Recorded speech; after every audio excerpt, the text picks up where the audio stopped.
manuscript, and this isn't the only thing I'm doing as the county historian. I had to take out, for example, every use of the word slave. You now have to say enslaved. Now, in my simple mind, I don't understand how a slave isn't enslaved, but apparently in universities now, you can't use the word slave.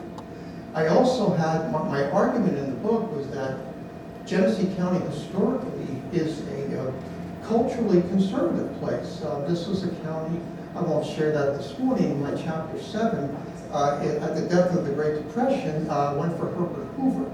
Unlike most of the country, not to mention New York State at the time.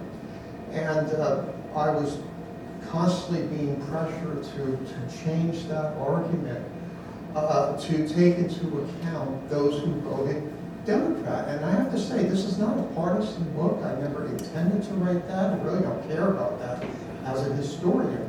I was simply interpreting and recording what took place. But apparently that's not what a lot of university presses want. So I just want to put that on the table. This will be out sometime this fall. I've already spoken with some other publishers, but my acquisition editor at SUNY Press, Richard Carlin, and I decided that he didn't even agree with all of the anonymous peer reviews that were coming in. He thought it was a good manuscript. But he says, yeah, it's probably best since I refuse to change. I'll give you one other example. I cannot refer to Emory Upton with the pronoun they. This was one person. So it would just confuse the readers. I can't imagine at this point what's being taught.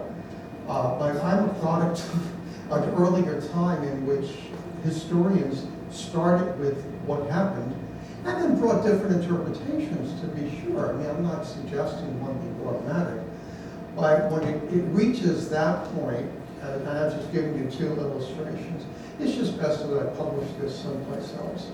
I think not only does my conscience as a historian require that, but I also think Genesee County deserves more than that. And so I just want to put that out on the table. So it'll be out sometime this fall. I'm not sure exactly who's going to publish it, but a number of non-academic presses who specialize in regional and local history have shown great interest in this just the last few days. So I've already sent it out to 2 of them, and we'll see what happens with that. So let me begin with the title, which had changed since I last spoke with Ryan, and I didn't disagree with that critique. It's now entitled "The National is Local: Essays in the History of Genesee County, New York." I removed the year dates, 1802, because one of the criticisms was, well, you didn't really spend that much time in that period. You spent much more time after that, so that's fine. So that's the title of the book, "The National is Local: Essays in the History of Genesee County, New York." This was a 2-year process. I originally started with 18 chapters, and after various editorial critiques, and because they have a strict limitation on words in the contract, I had to get it down to under 90,000 words. So as it turns out, I think that actually made it a stronger manuscript. In any event, I just want to share with you what the table of contents includes.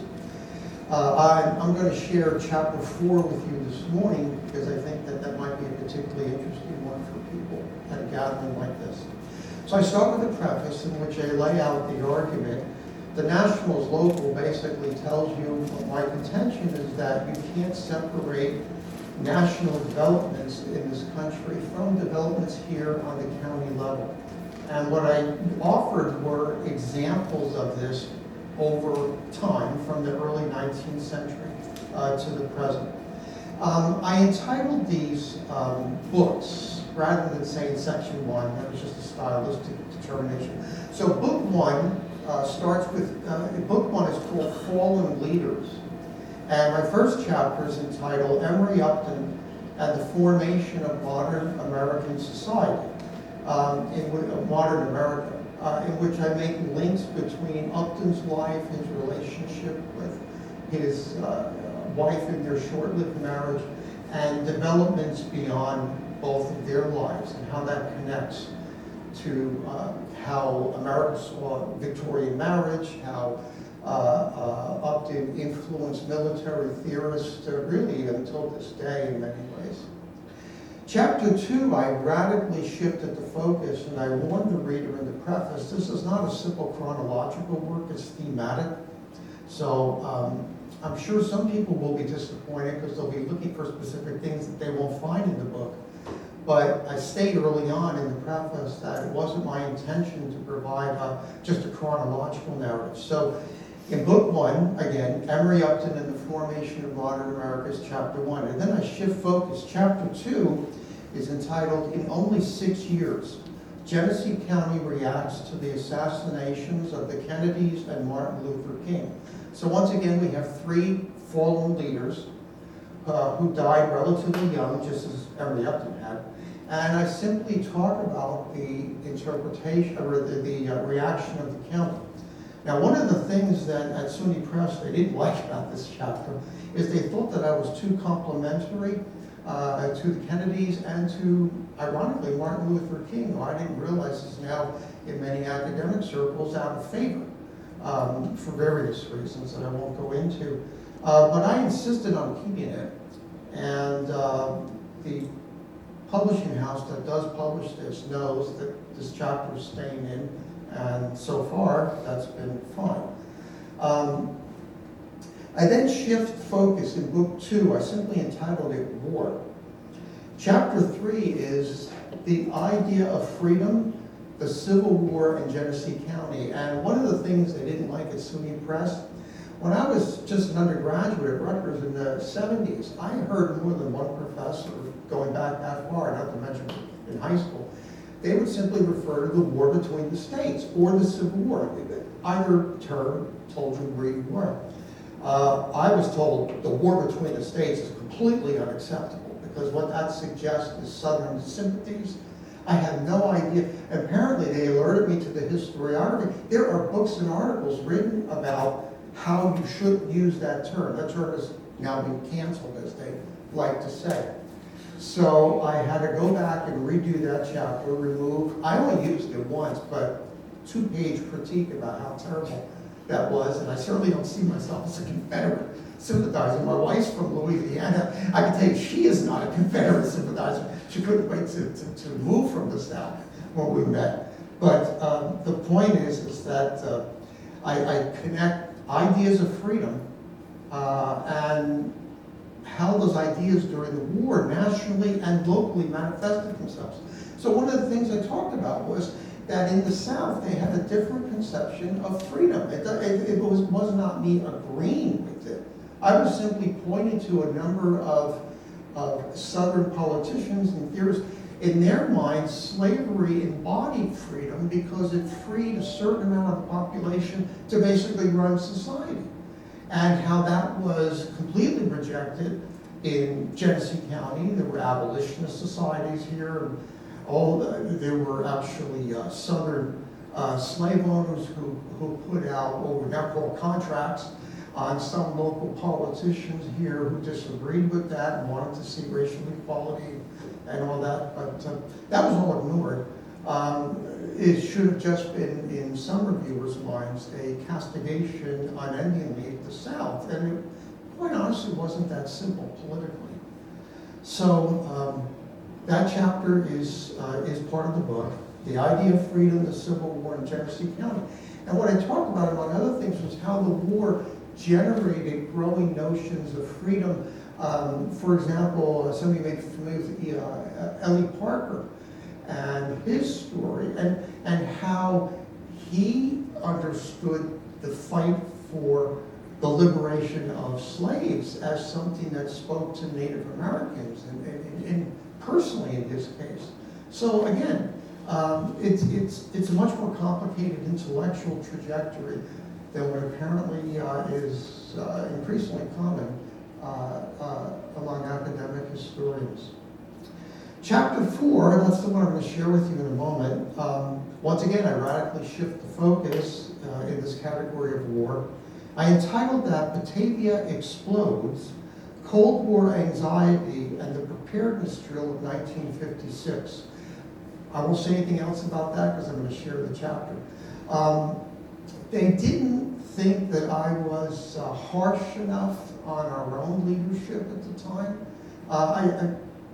In any event, I again was simply interpreting the facts that I had in front of me regarding what I called Cold War anxiety in the mid-50s here in the county. Book 3, again, I shifted focus, is simply entitled that Identities. Chapter 5, Immigrants to White Ethnics. I got in trouble for the use of the word the term white ethnics, shouldn't use that. My chapter is about the story of Irish and Italian immigrants here in Genesee County. And I argued that eventually both groups assimilated pretty fully into the mainstream of county society. Their reception was more problematic in the 19th century, but that changed over time. I had a number of, frankly, success stories in both cases. And apparently you're not supposed to talk about success stories in American life because that's seen as a defense of an evil capitalist republic. So I said, fine, go on with your professional careers, but I'm keeping that in the book. And non-academic publishers are quite receptive to that chapter so far. Chapter 6 in Identities, I shifted focus, and I simply entitled it Protestants in Genesee County. An overwhelmingly Protestant culture, overwhelmingly Protestant in terms of the numbers of churchgoers historically. And I simply talked about the influence of Protestant theology and Protestant culture within Genesee County and connected that to, I was told I shouldn't have said, the dominant American culture. And of course, historically, all scholars meant by the term dominant American culture was that these were people who were in key positions throughout society and that they tended to be the trendsetters for policy and corporate life and government life. And no, I'm not supposed to say that because we're not representing all Americans. But I'm not talking about all Americans, I'm talking about Protestants, in this case in Genesee County. Book 4, I entitled Social Movements. Chapter 7, I focused on what I called Hoover, Roosevelt, and the New Deal in Genesee County. And I spoke about the reception of the New Deal here, the continued, even at the depth of the Depression, the defense of Herbert Hoover, and there were over 16,000 people in 1932 who voted for Franklin Roosevelt, who at that point rejected Herbert Hoover, but he was still, how to put it, he was essentially a cultural hero. He came from a small farm in Iowa. He was a completely self-made person. And I talked about all that and why that was so popular here in the county because it spoke to so many people's lives. No, not supposed to do that. Herbert Hoover apparently is not regarded well in academic circles. Chapter 8, again, it's a book on social movements. I entitled this chapter 8, In Western New York with a question mark. The Ku Klux Klan in Genesee County in the 1920s. And I refer to it as a social movement because I connected it in the 1920s. It was a complete explosion of people joining all kinds of societies. And I made the point that the Ku Klux Klan could hardly be compared in some ways to the Rotarians. But in other ways, it was comparable in the 1920s. How else do you explain why people were joining the Klan, especially in this county between 1920 and about 1924? In the absence, there was a very tiny African-American population. They were joining for other reasons. One, this is long before computers or even classified ads to any great extent in the newspapers.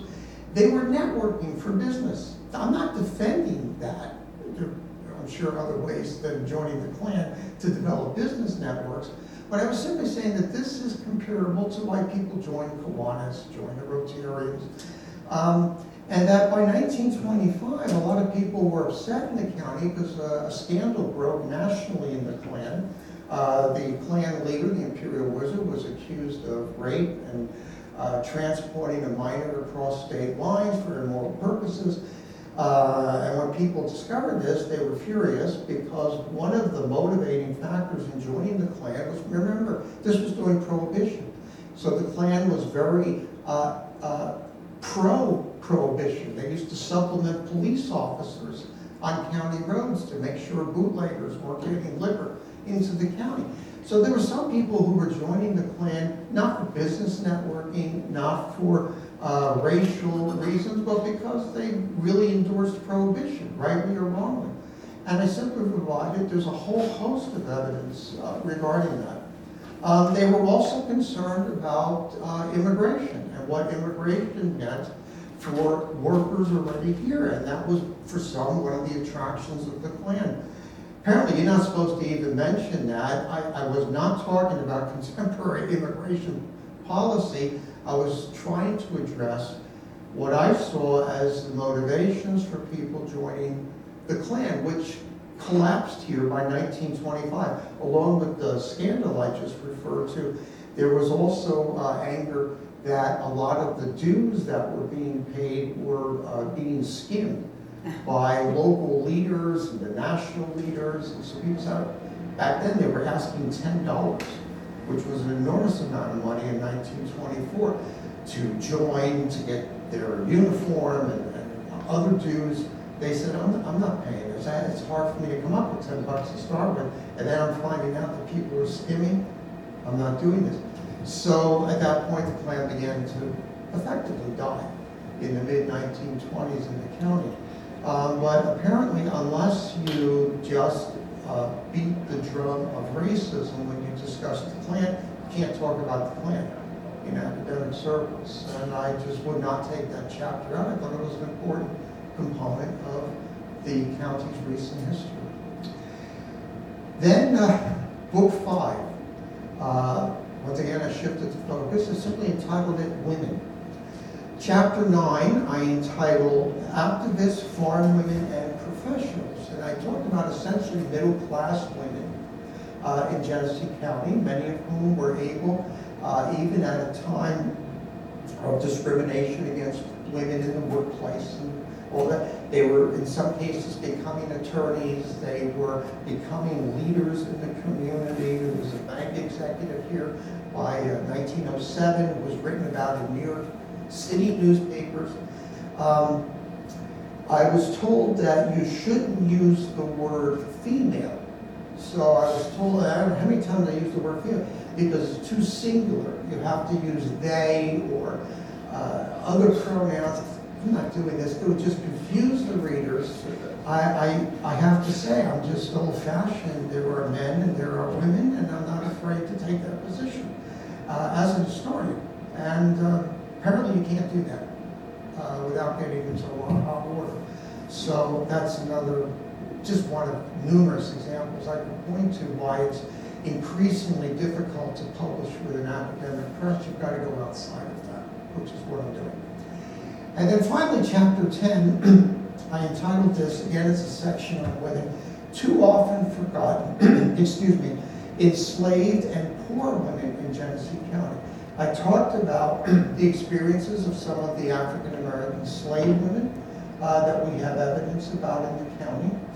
I then talked about poor women in the county, particularly those in the county home, and what kind of experiences they had and their fate.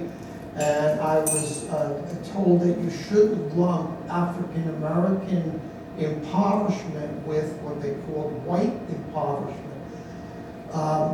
You can't do that. And I made the argument that you really can't separate the two, that they were both by definition impoverished, admittedly, of course.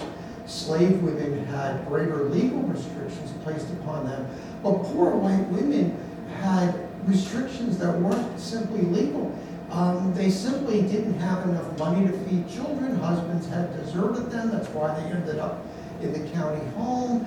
There were factors such as alcoholism and unemployment that had to be figured in, and it would have been a surprise to them from what I've seen in the records to find out that they're just so much freer than the African American women in the county who were enslaved and eventually were emancipated. The poor women in the county home were never emancipated from poverty.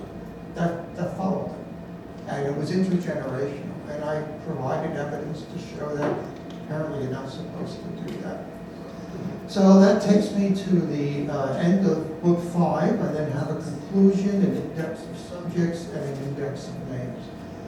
So I just wanted to point out, because I myself just discovered this on Monday when I formally ended the contract with SUNY Press. I didn't want any misconception. I think it's important for historians to tell the truth. And I wanted you to know that I'm looking for another publisher, and I plan to find that. And the book's going to stay exactly as I just laid it out. Someone will publish this. But at the moment, all you're hearing about the universities, I can tell you from experience, which ended in 2012, 2014, I taught as an adjunct at Buffalo State until I took the job here. What you're hearing in the news and what I've experienced with SUNY Press are light years apart. It's actually, I hate to sound so grim on a Thursday morning, it's pretty bad in terms of honest historical scholarship. And they don't particularly care for local history. That's a whole other subtext, which I won't go into. All right, before I share with you chapter 4, I've done all the talking. Let me stop. Does anybody want to comment or have questions? Because I raised a lot of topics that you may be interested in discussing. Yeah. I don't want to interrupt. No, please. But usually, Ryan, am I right on this? Well, if Michael's interested in questions, feel free. So. Okay.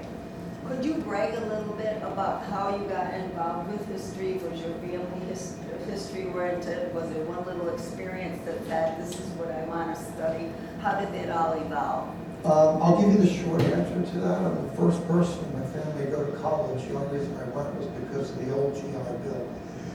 My dad read voraciously. He had finished high school. He was a low-level civil servant for many years, and he was in the Air Force Reserve. My mom was a school secretary, never went to college. But I was fortunate in growing up in a household in which reading was important. And my father in particular, and my grandfather, who didn't finish the 8th grade, he was a factory worker, he read voraciously on his own history. He would start his day with newspapers spread out before he had to go to work. New York Times, he'd get through that, all kinds of newspapers.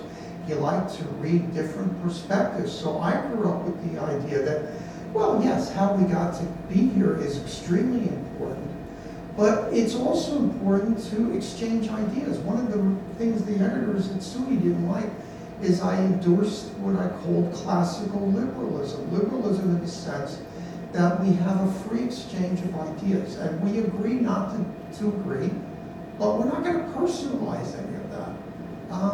That's what's called a democracy, but apparently that's not how it's defined. So I grew up raised that democracy is really important, that a free exchange of ideas is important, and if you don't have those things, you have political tyranny, and you have authoritarianism, and that's not what this country is supposed to be about. Take away the freedom of expression and views, even though we're going to disagree, that's normal, then you don't have a democratic republic.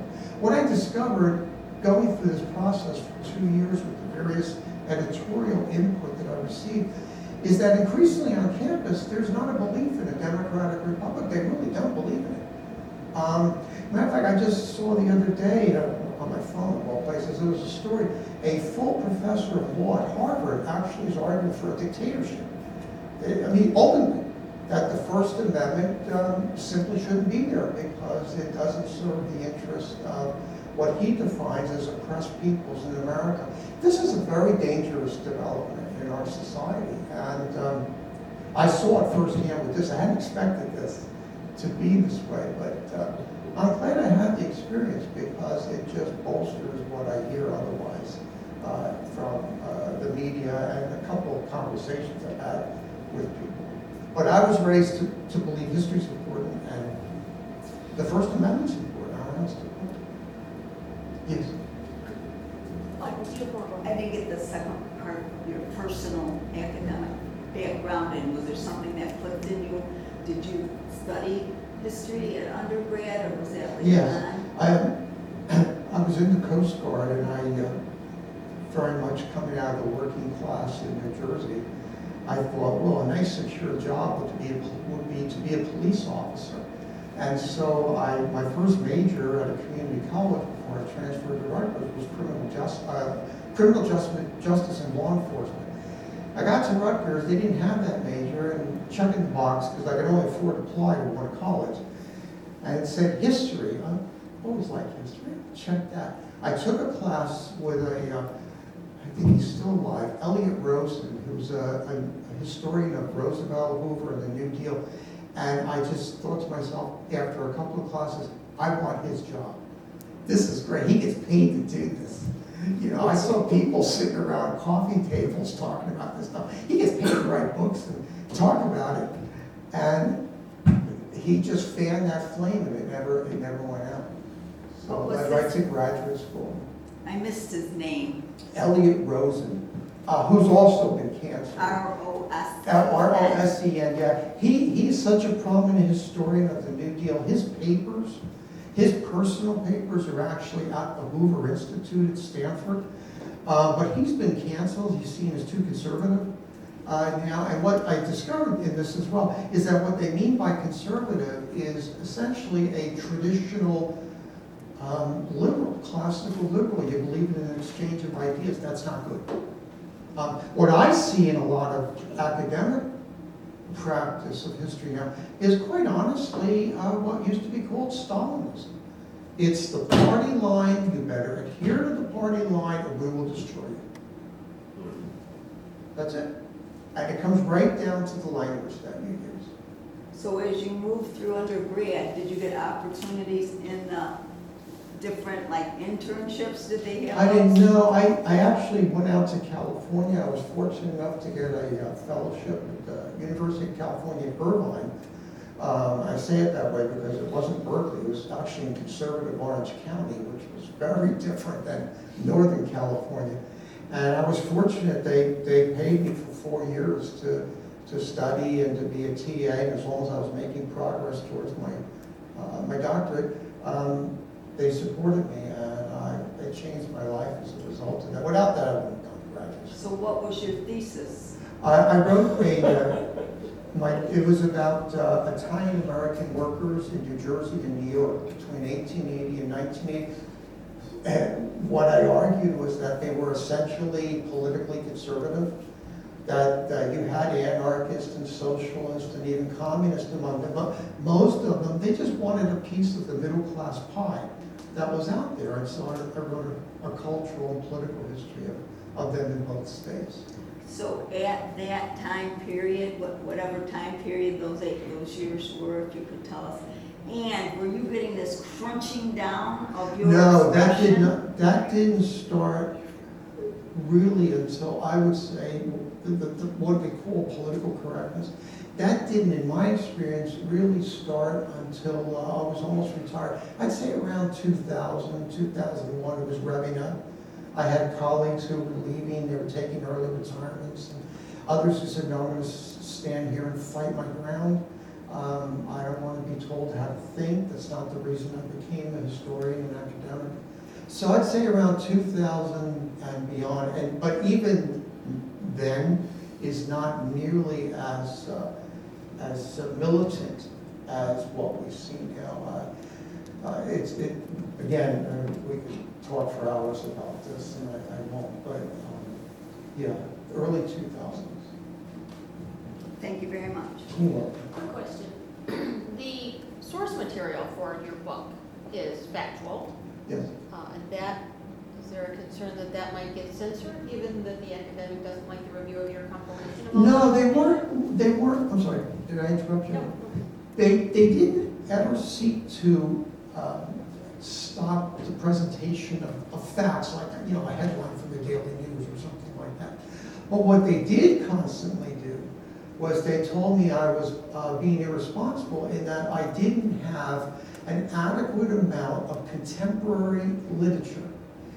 And I started to look, first of all, I don't have access to a research library, and I also have a family and a job. I can't spend all day up at, you know, UB library and that sort of thing. But the few times I did go, what I was shocked to see was that a lot of the contemporary scholarship is absolutely militantly, openly Marxist, and by Marxist I mean that in the worst way, very authoritarian, and also quite honestly very racist in the sense that if you are not a member of an identifiable oppressed minority, as they term it, you're an oppressor. It's just simple, I don't know how else to put it. So what they wanted to see was more contemporary literature, and they said it was irresponsible not to have that. I actually put some in that I was able to put in with a conscience. Other literature, I looked at it, no, this is not serious scholarship. This is simply a political polemic, and I want no part of that. That's not what historians do. I'm not a politician. I'm not running for office.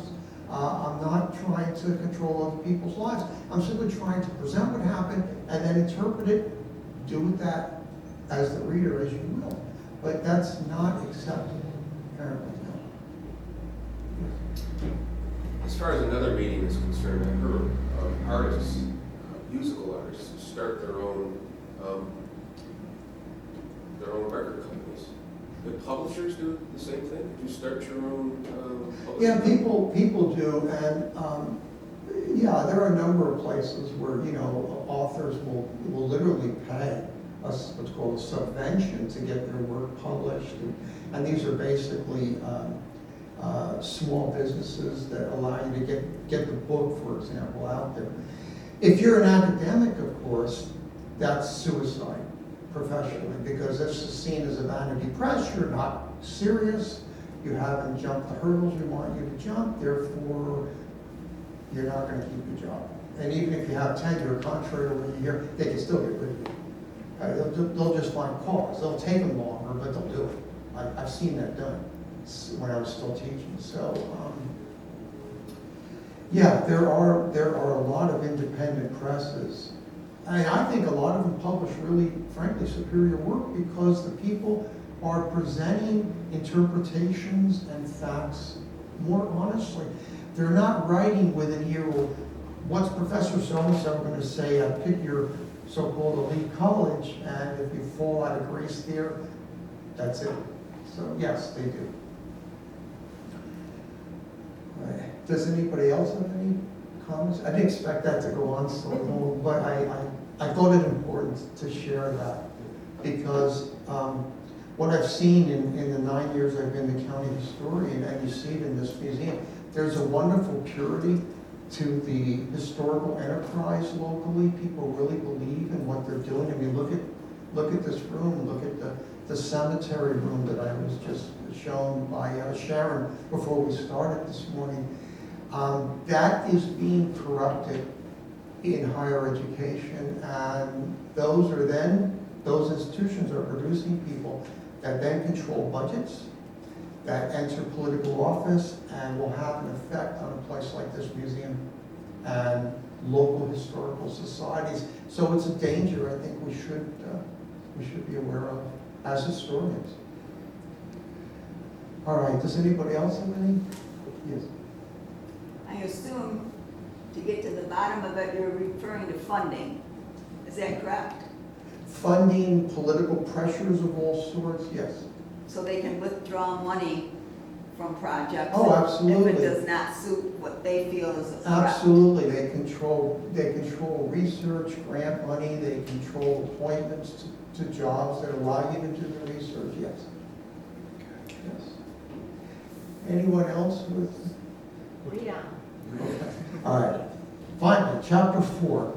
And again, stop me at any time. I entitled this Batavia Explodes, Cold War Anxiety and the Preparedness Drill of 1956. And I started off with a quote by a historian named Brian T. Brown. His book is entitled, I highly recommend it, it only came out a few years ago, Someone is Out to Get Us. He sounds very paranoid, but that's his argument. He says, and I have the epigram up at the top of the chapter, in spite of living in a country that had a clear superiority by every metric, American citizens remained at high alert for an imminent invasion no Kremlin figure ever seriously contemplated. I mean, that's a really loaded statement, because if you look at the justification for wars that we've been involved in since 1945, the justification comes down, there's always an imminent threat lurking. And what I try to show in this chapter is how that played out locally here in the county. So let me start. On Friday, September 14th, 1956, a civil defense exercise commenced at Batavia's Veterans Administration Hospital. At 10 o'clock that morning, civil defense sirens blared, announcing a simulated fire raging in Ward D. Part of a, quote, disaster test, unquote, designed to recreate the conditions that would result from an explosion produced by an, quote, enemy attack. A second simulation that day included a nuclear attack that resulted in the destruction of the Batavia Post Office building. During this second simulated attack, a postal truck carried emergency supplies and equipment to a location site reached via West Main Street and Redfield Parkway. A second postal truck, supervised by the foreman of mails, a man named Arthur Norton, transported more people and equipment over Jefferson Avenue, Washington Avenue, Ellicott Avenue, Richmond Avenue, and Redfield Parkway. A third postal truck remained on standby, while the Veterans Hospital Supply Officer, John Lane, ordered one truck to facilitate removal from what was left of the post office building, while simultaneously keeping 8 additional vehicles on standby. Officials drew upon the help of volunteers responding to sirens located throughout the county that morning. In its Saturday edition, the Daily News reported that the exercise was a, quote, unqualified success, unquote. This drill serves as a stark reminder of the political and cultural realities of Cold War America in 1956. The events of September 14th are reducible to a mere narrative.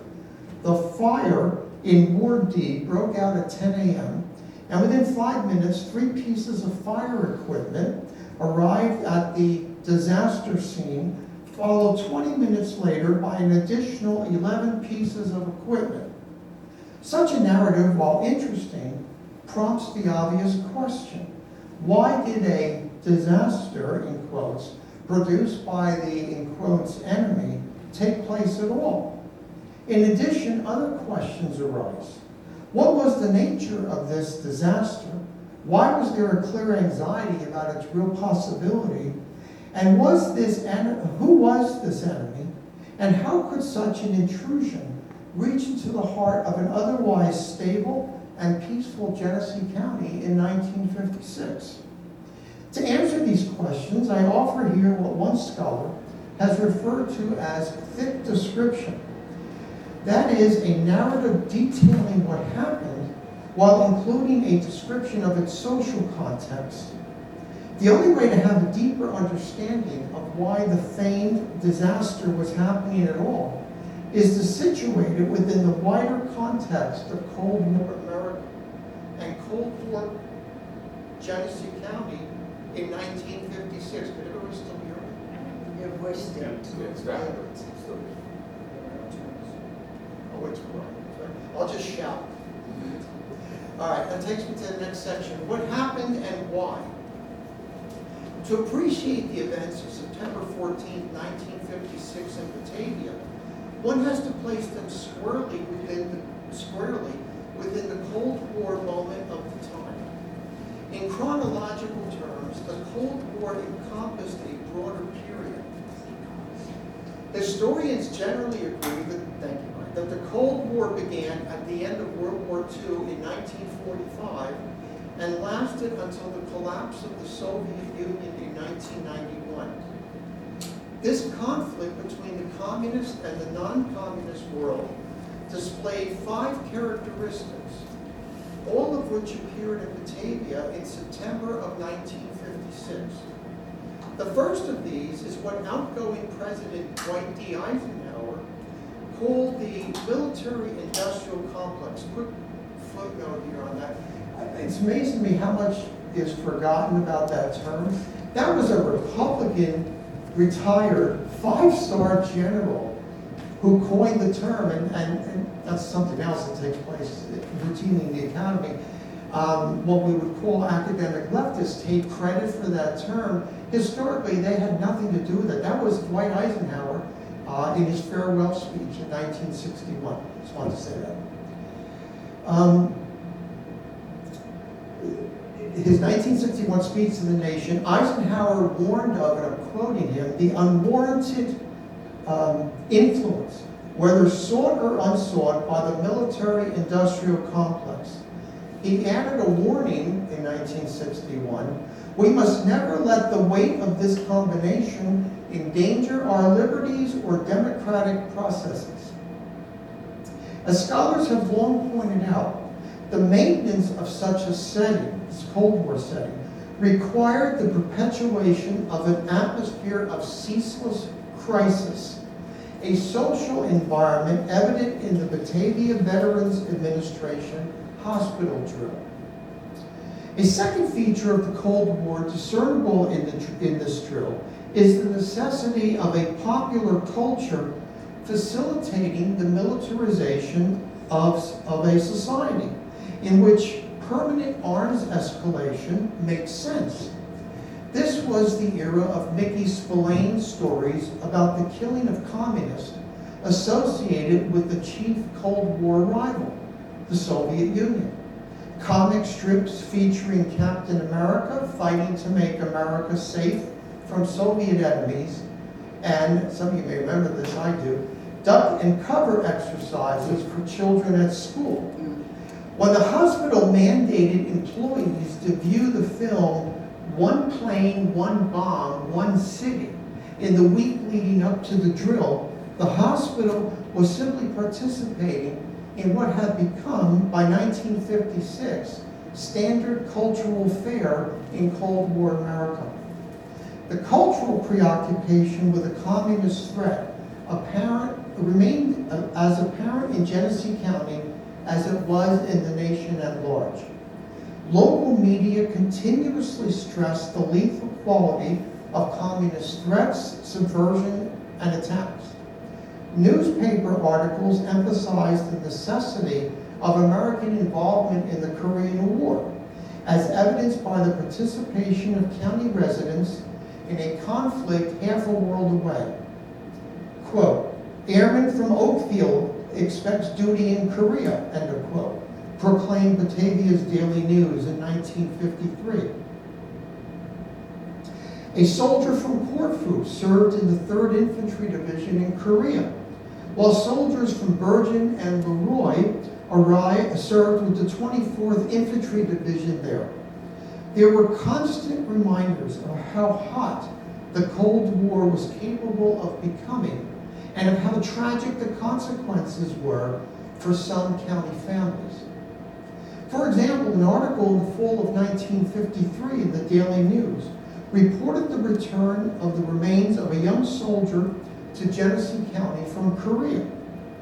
Private John V. Pekka of Leroy was 24 years old and left behind a wife, brother, and parents. Such stories abounded in the earlier years of the Cold War as the fighting raged in Korea. Other accounts revealed that soldiers initially listed as missing in action subsequently appeared as killed in action, such as 18-year-old Army Corporal Norman F. Smart of Batavia. His brother, Private First Class Robert D. Smart, was also in Korea. While there, he suffered wounds. Those from the county not killed or wounded sometimes languished as prisoners of war in communist prison camps.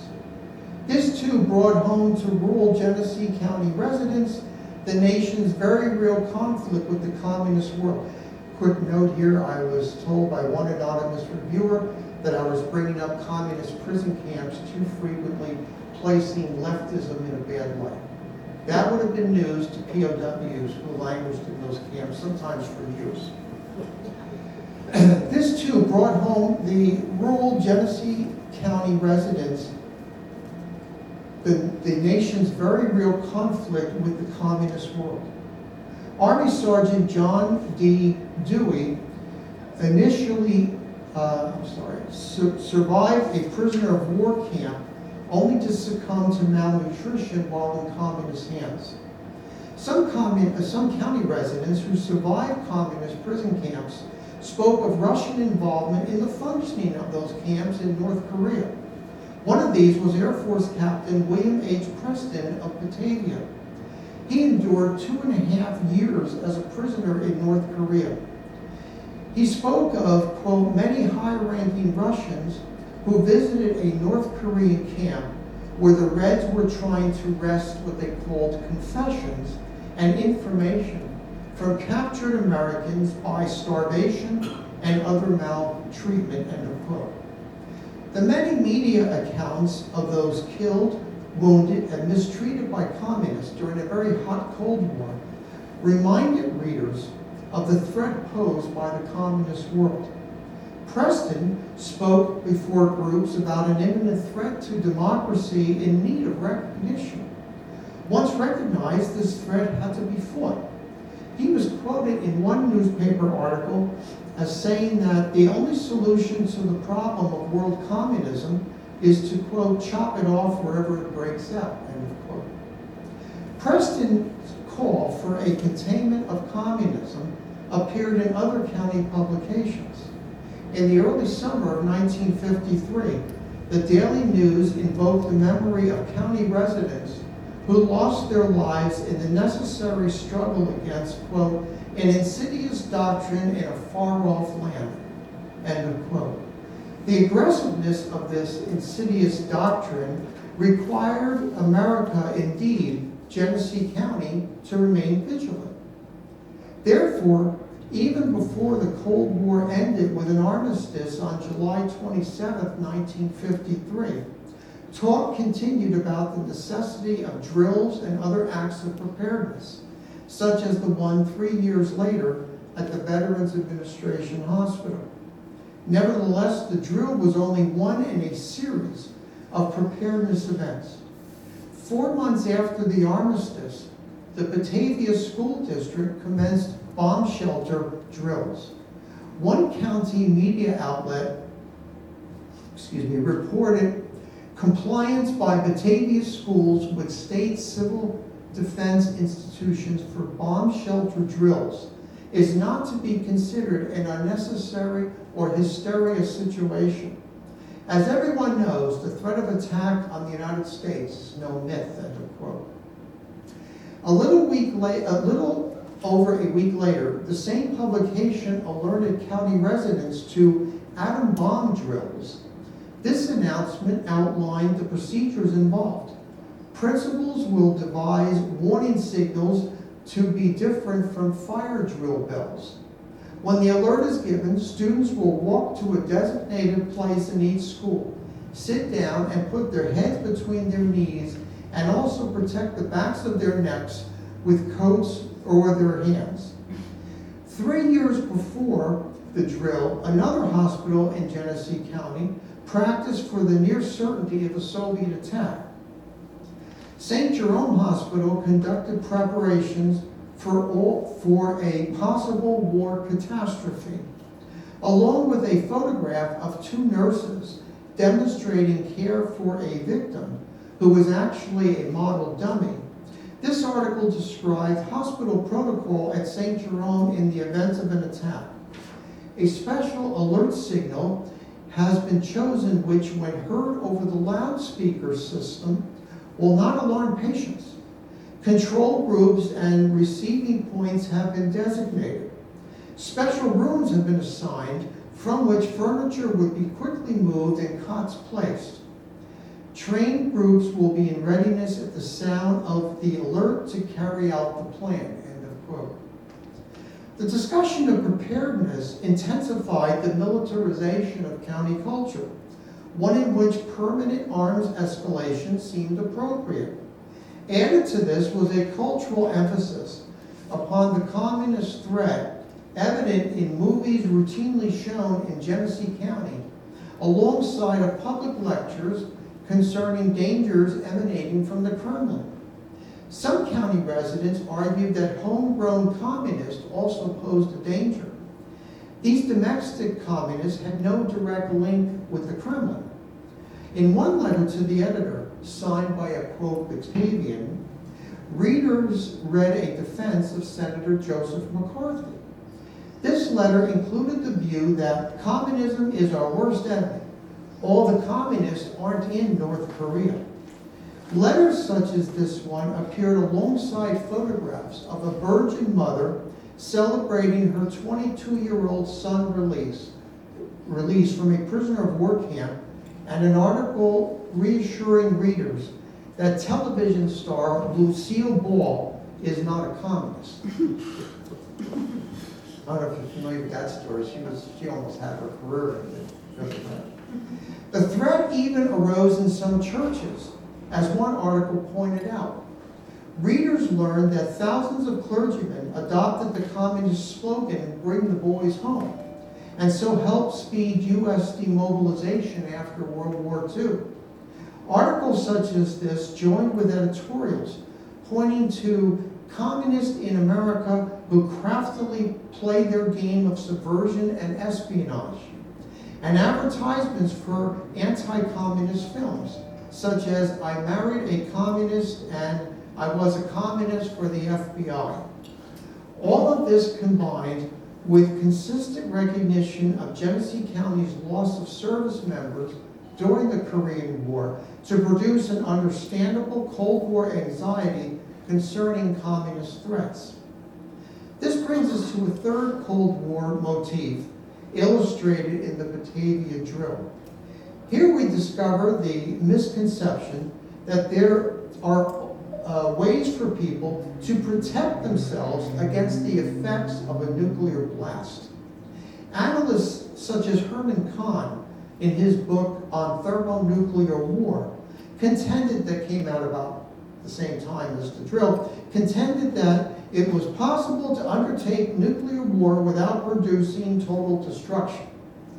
Henry Kissinger subsequently made the same point when he asserted in his book in 1957 that a nuclear war does not have to be as destructive as many assumed it would be.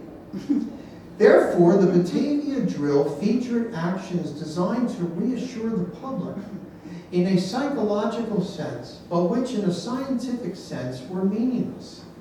Post-explosion radiological surveys designed to offer areas for medical treatment of victims near Ground Zero and temporary aid stations at the John Kennedy School, neatly organized medical supply stations, and dispatchers at the Batavia Fire Headquarters sending equipment to the Veterans Administration Hospital are all examples of the efforts to deny the devastating consequences of an atomic blast.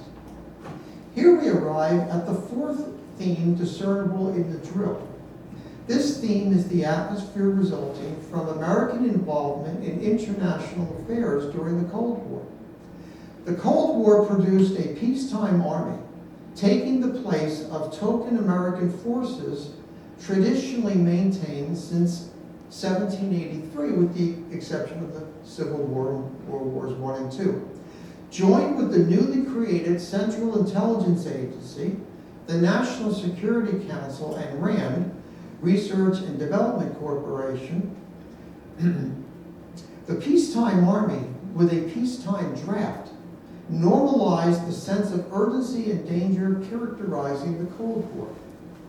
The draft in Genesee County throughout the 1950s, before, during and after the Korean War was a prominent story in county media. The draft was a central part of reality for young men during this period. A reality not easily ignored.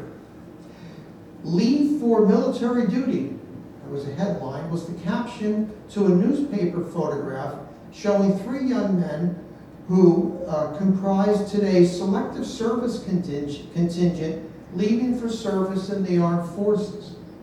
Emphasizing to the reader the necessity of military preparedness, the caption ended with a somber reminder: the draft board office here in Batavia, readers learn, announced next month's call will be for 6 on November 13th. Along with a continuous stream of draftees, necessary even in peacetime, ran counter to the communist threat.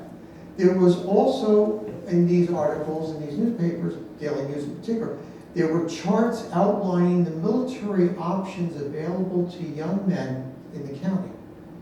In the late summer of 1956, a half-page announcement in the Daily News addressed to Genesee County young men contained a detailed chart outlining how you may choose to discharge your military obligation. Within each category, age requirements correlated with the branch of service and the attendant length of service required in each. Underneath, readers discovered the names and addresses of recruiters for each branch of service. There was also a list of names of civilian members of the county's Armed Services Advisory Committee. Adding to the projection of community support in the effort to remain vigilant was the note that 20 local businesses, ranging from a paint store to a contractor through a tire store, had, in the interest of community betterment, sponsored the space for the message I just alluded to. The previous page of that same issue offered another reminder of the widespread presence of the Cold War in Genesee County. Readers discovered that most county doctors aid in civil defense. The Civil Defense Director, M.O. Clement, reported that approximately 75% of the 50 or so physicians in Genesee County belonged to the county chapter of the National Civil Defense Program. What was their purpose? As residents learned, the purpose of the registration is so that the doctors will be available in time of any emergency. In this environment of militarization, anxiety, and perceived foreign threat, it should not surprise us that Army weapons carriers and ambulances transporting blast victims were seen on the streets of Batavia during the VA hospital drill. This permanent state of war is indicative of a fifth Cold War theme apparent in the drill. The Cold War was not simply a traditional conflict between great powers. It was instead an ideological clash between two social systems: authoritarian communism and a Republican capitalist society. Republican, of course, with a small r. This ideological aspect manifested itself during the drill and the week leading up to it. For example, Veterans Administration chaplains spoke of the drill's significance in this respect in services conducted the previous Sunday, September 9th. The coordinating committee of the drill included Catholic nuns because in a nuclear age, direct, full-scale conflict was not a realistic option. Much of the Cold War, when not being fought through smaller nations, was conducted on the terrain of ideas. Chief among these ideas was the notion of the freedom of individual conscience. Hence the symbolic involvement of the chaplains and the nuns, demonstrating that America remained a free society in which individuals could practice their religion without governmental interference. This contrasted sharply with the official atheism of the Soviet Union and other communist societies. The Batavia drill was a civil exercise in the demonstrated superiority of American-style democracy. Therefore, the need to contain an evil communist system was an effort evident in many small towns around the country in 1956, and Batavia was not an exception. This takes us to the drill itself. According to the VA Hospital's Observer Report Disaster Exercise, the drill began at 10 a.m. A simulated fire produced by a theoretical explosion induced chaos. On Ward D, Charles Livingston, a Veterans Administration physician and the hospital's manager, called upon the Civil Defense Disaster Coordinator to seek assistance from the Civil Defense Forces. Assistance also came from the Genesee County Mutual Fire System. Events then moved quickly. Several minutes later, firefighting equipment arrived at the hospital. The New York State Civil Defense Director, General C.R. Huebner, was notified that a disaster had taken place. Clement told him that 50 Batavians had been hurt.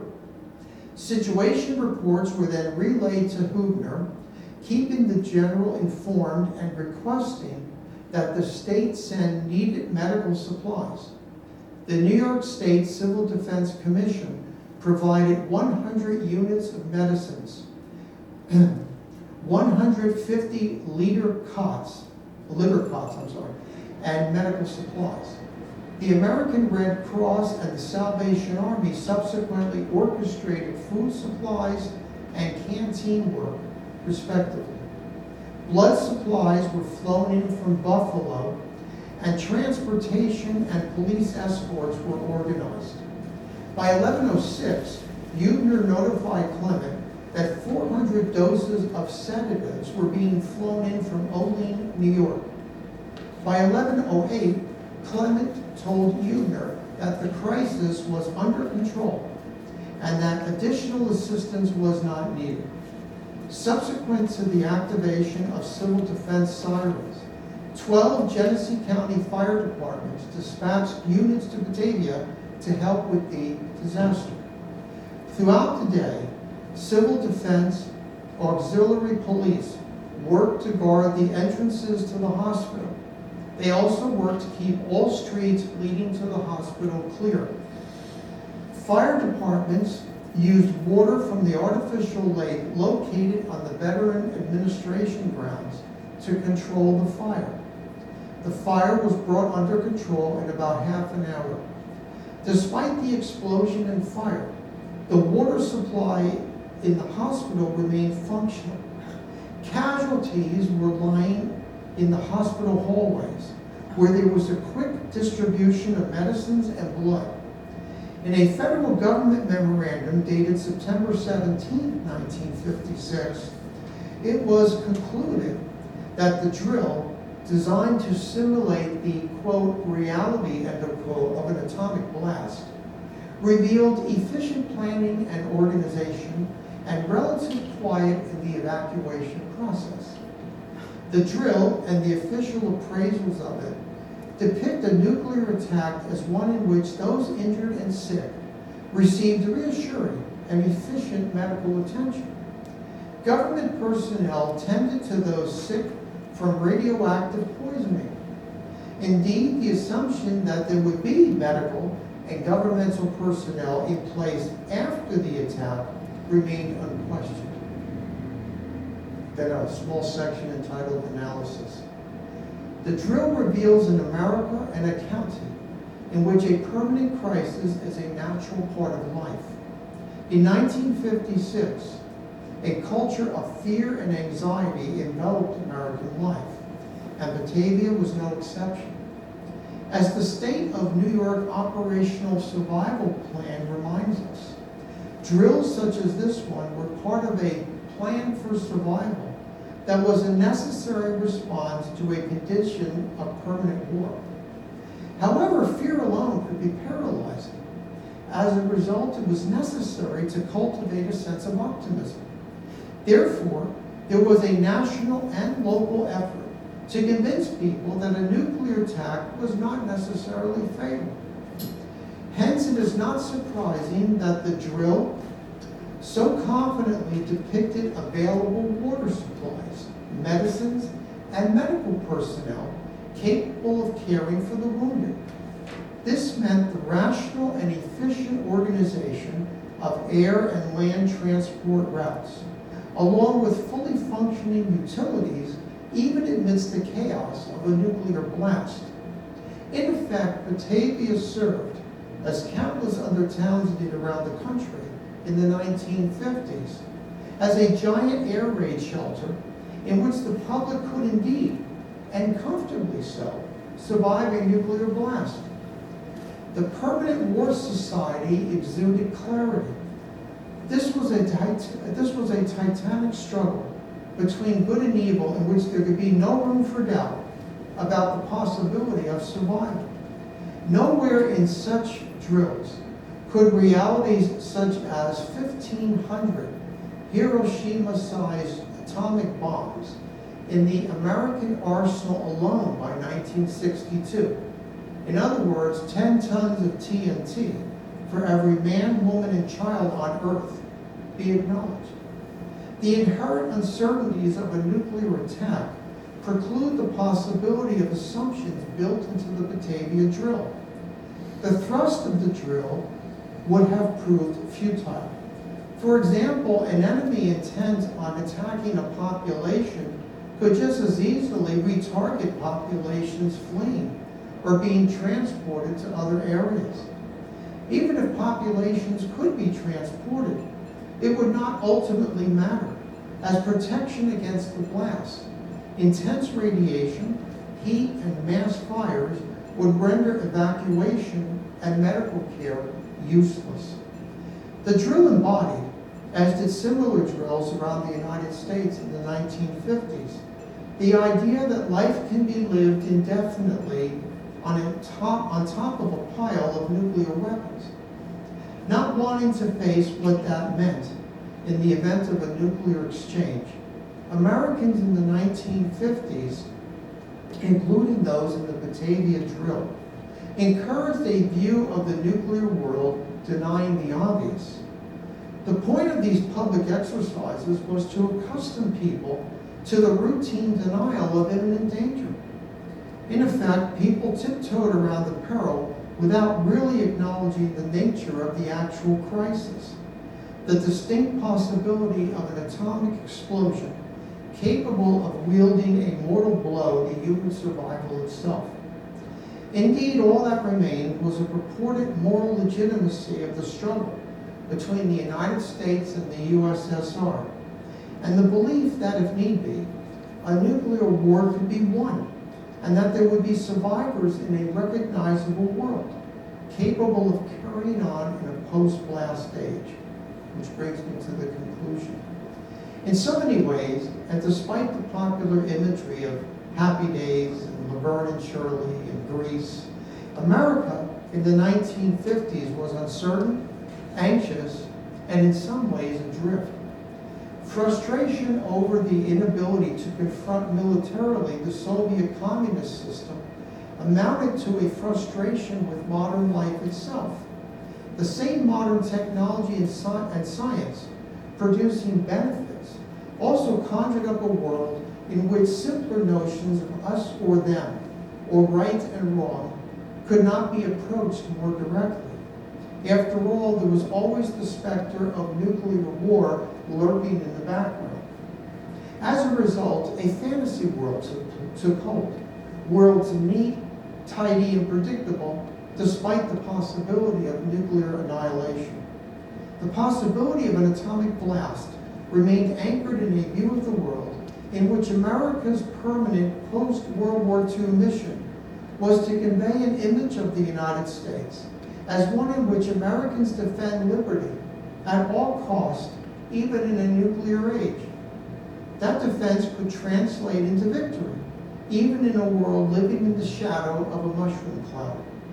All of this, despite the ironic comment of Eisenhower in 1953, quote, that the United States and the Soviet Union must address the grim world created by the Cold War, one in which there is not a way of life at all, in any true sense. Under a cloud of war, it was humanity hanging from a cross of iron, end quote. Despite such concerns, the belief in the possibility of actually winning a nuclear war persisted. Viewing the world as so many did in the 1950s contained unfortunate consequences later on, as the division of the world into us and them paved the way into quagmires of wars around the world, and which takes us beyond the scope of this chapter. In the end, the most ironic development of all was the eventual triumph of American freedom over the darkness of Soviet tyranny. Amazingly, this happened without nuclear war. One can only hope that such good fortune will continue into the near future. And that's how I end the chapter. Thank you. Does anybody have comments or questions? I know that sounds kind of grim, but yeah. Since it took place at the VA hospital, what was going on with the people who were in their hospital beds? Were they transferred by They were litter? transferred to wards that were seen as safer. To I didn't what? go- Seen as safer in the event of a nuclear attack. Safer. Don't ask for logic, because I don't see any, okay? It would be as if there was a nuclear attack. We here at the museum are near or at ground zero, and Ryan decides to put us in a safer part of this building during the attack. So the people in their hospital beds We're transported down transferred the by hall into those other. litters Yes, and had all kinds of anxiety. Probably the simulation of the fire had sounded like a nuclear bomb and their hearing was destroyed. And did they go into any detail of those people in the beds? the only reference to that is what I suggested here. I didn't give you all the quotes. The official national report was that calm was maintained. That was it. So who knows what the, Hospital. Yeah, that would require more research. I'm not even sure if such records exist. because we will never know because those people are all dead. The local county media and the official state and federal government reports concluded that there was a calm transport, remember 150 some odd litter cots were brought to the hospital, those actually were brought, and that patients were transferred or the beds were rolled to safer parts of the hospital or graves. Oh my, imagine. And that's why I refer to, Kissinger's book and to Kuhn's book, because there were people at high levels of the federal government. At Rand, for example, Bernard Brody, a prominent historian who later left in disgust. He had been drawn from UCLA to work at Rand out in Santa Monica, California. And he admitted, he went to his grave feeling really guilty about this. He was writing these studies in which, yeah, it's possible, I suppose, theoretically, to survive a nuclear war. We could provide assurances to the public. And eventually, as you learn more about the scientific side of it, there's no way that people are generally going to survive this. Not the numbers they're talking about. Oh, we can't have an attack this morning and then resume work on the following day. It's just not that simple. There are all kinds of effects that take place. We know this from Hiroshima, for example. The other part of it was all the fire trucks were busy with this fake business going on. So that means there was no fire protection. Correct. And were all the citizens restricted from use of the hospital and that They was were, empty? I don't know about the hospital, but they were certainly restricted from going onto the streets that were cleared by.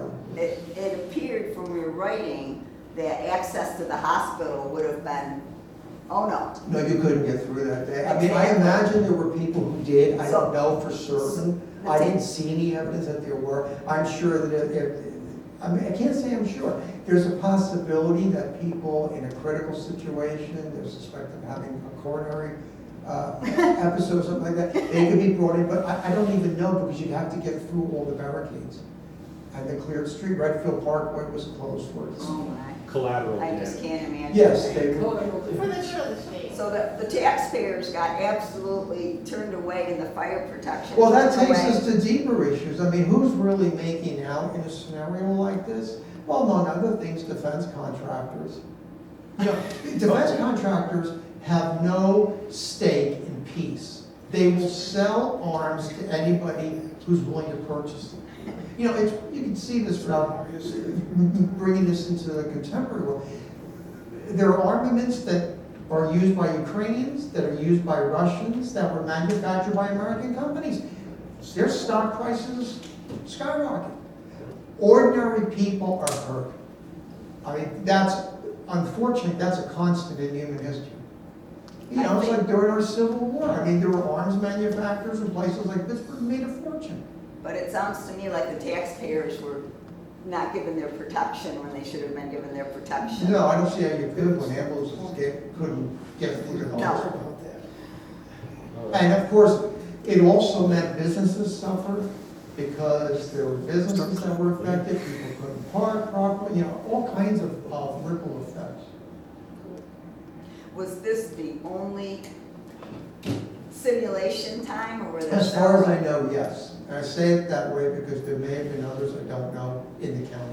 That would be interesting. This is the to one we know. had the most evidence on. And one of the things that guided my selection of topics was simply the amount of time I could spend and the availability of resources. It's like I was. You're one author. Yeah, there's only so much. Thank that you, can though. look at. I had no clue about any of this, so that's wonderful. Well, that was one of my arguments, that this would appeal essentially to a local audience that's interested in their own community. Thank I you. really don't care what some other academic historians think. It's the people here who fund me, for example, that deserve to be told their own story. And that's how I tailored the writing. Thank you. With Thank that- you. Alright, well, thank you everybody for coming. Just a few upcoming events, if anybody's interested. Our next trivia will be August 10th. We will be back at Go-Art for that one, and it is on Anne Frank. A little different topic. That'll be at 7 o'clock that day. Our next guest speaker is Juliana White. She'll be talking about Western New York in the Gilded Age. That will be August 16th on a Wednesday. Our next Java with Joe will be here Thursday, August 24th, and Jason Smith, the current superintendent of Batavia Schools, will be talking about John Kennedy, probably our most famous superintendent of Batavia Schools. And also that night, we'll be having our other guest speaker, Stephen Tulawicki, will be talking about the Atlas of Letchworth State Park. Ooh, goody. Thanks, Brian. I smile. Welcome. It's wonderful. Help yourself to the rest of the donuts.